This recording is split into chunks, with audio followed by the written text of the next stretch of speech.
Let's take a look at week number 4.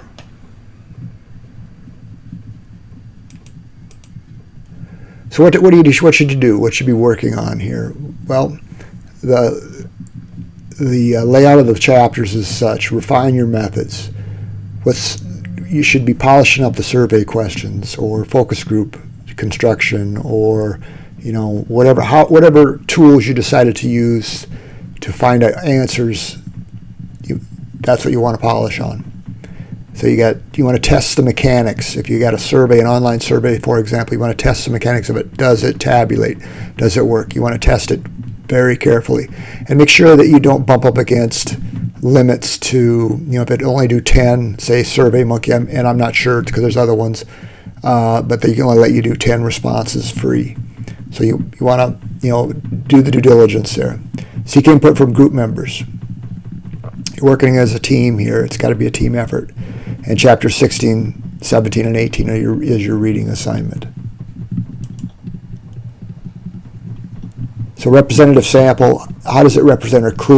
You must clearly define the target market, the population. Segmentation variables are a good place to look in this regard. Watch for sampling errors. That's on page 390. Only concern yourself with non-probability sampling at this point.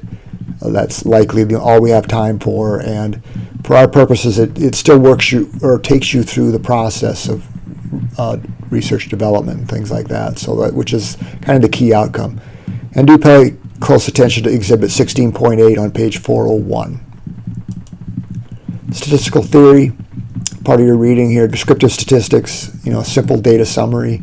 Inferential, projection of characteristics from a sample to a population. Remember, measurements of central tendency. You've got mean, median, mode. If it's a bell curve, they're all going to be equal, I should say.